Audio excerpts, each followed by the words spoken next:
नमस्कार साथियों, स्वागत है आपका बहुजन जननायक यूट्यूब चैनल पर। आज हम बाबा साहब डॉक्टर भीमराव अंबेडकर के उस कथन को समझेंगे जो हर युग में बहुजन समाज के लिए एक चेतावनी और सीख है।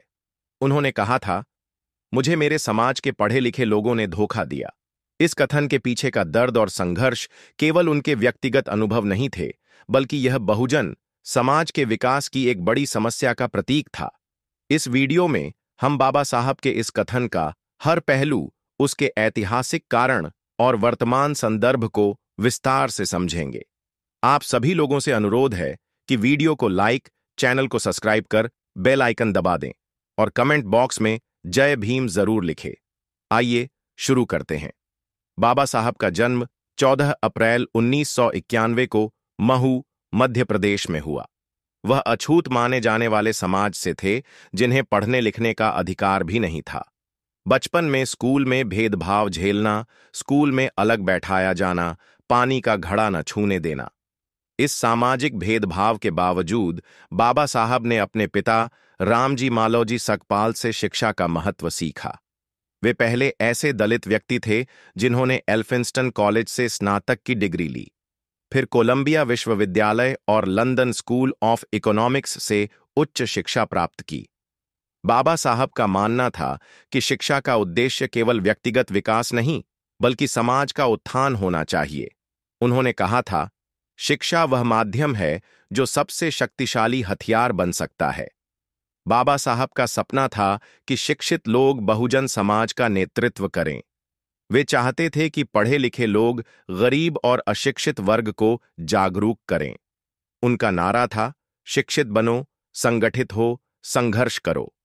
बाबा साहब ने बहुजन समाज के पढ़े लिखे वर्ग को सामाजिक सुधार का अगुवा माना। उन्हें विश्वास था कि शिक्षा से समाज का पिछड़ापन दूर किया जा सकता है। उन्होंने पढ़े लिखे लोगों को समाज में समानता और न्याय के लिए संघर्ष करने का आह्वान किया। उनके अनुसार समाज की मुक्ति के लिए बुद्धिजीवियों को अपनी क्षमता का उपयोग करना चाहिए। बाबा साहब ने देखा कि पढ़े लिखे लोग समाज के कल्याण के बजाय अपने व्यक्तिगत स्वार्थ में लिप्त हो गए। उन्होंने अपनी शिक्षा का उपयोग सामाजिक सुधार के लिए करने की बजाय अपने आर्थिक और सामाजिक उन्नति के लिए किया। बाबा साहब के नेतृत्व में कई आंदोलन हुए, जैसे महाड़ सत्याग्रह, नासिक का कालाराम मंदिर सत्याग्रह। लेकिन पढ़े लिखे वर्ग का इन आंदोलनों में उत्साहजनक सहयोग नहीं मिला। शिक्षित वर्ग ने अक्सर इन आंदोलनों से दूरी बनाए रखी। वर्ष 1932 में गांधी जी के साथ हुए पूना पैक्ट के समय भी पढ़े लिखे वर्ग का कोई प्रभावी समर्थन नहीं मिला। बाबा साहब ने दलितों के लिए अलग निर्वाचक मंडल की मांग की थी, लेकिन इसे पर्याप्त सहयोग नहीं मिला। बाबा साहब की इंडिपेंडेंट लेबर पार्टी और शेड्यूल कास्ट फेडरेशन जैसे संगठनों को पढ़े लिखे लोगों ने गंभीरता से नहीं लिया। शिक्षित वर्ग ने राजनीतिक रूप से बाबा साहब के विचारों का समर्थन करने में कमी दिखाई।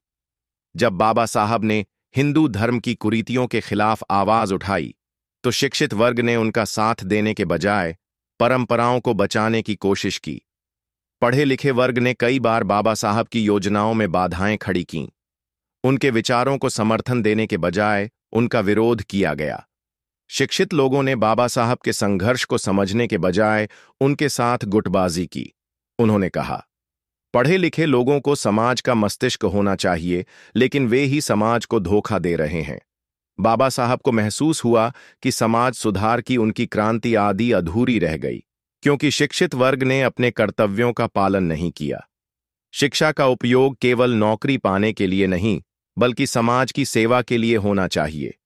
बाबा साहब ने कहा था, शिक्षित लोग समाज की रीढ़ होते हैं, उन्हें अपनी भूमिका निभानी चाहिए। बाबा साहब का नारा संगठित हो, पढ़े लिखे वर्ग के लिए एक सीधी चुनौती थी। उन्होंने समाज को एकजुट करने का आह्वान किया। आज भी शिक्षित वर्ग को बाबा साहब की इस चेतावनी को याद रखना चाहिए। हमें यह समझना होगा कि हमारी शिक्षा का उपयोग केवल व्यक्तिगत लाभ के लिए नहीं, बल्कि समाज के उत्थान के लिए होना चाहिए। दोस्तों, बाबा साहब का यह कथन हमें आत्मनिरीक्षण करने का अवसर देता है। क्या हम अपने समाज के प्रति जिम्मेदार हैं? क्या हम अपने ज्ञान और शिक्षा का उपयोग सही दिशा में कर रहे हैं? क्या हम बाबा साहब के सपनों का भारत बना रहे हैं? यह कथन केवल इतिहास की बात नहीं है, बल्कि वर्तमान समाज के लिए एक सीख है। आइए बाबा साहब के विचारों को आत्मसात करें और उनकी क्रांति को पूरा करने के लिए अपना योगदान दें।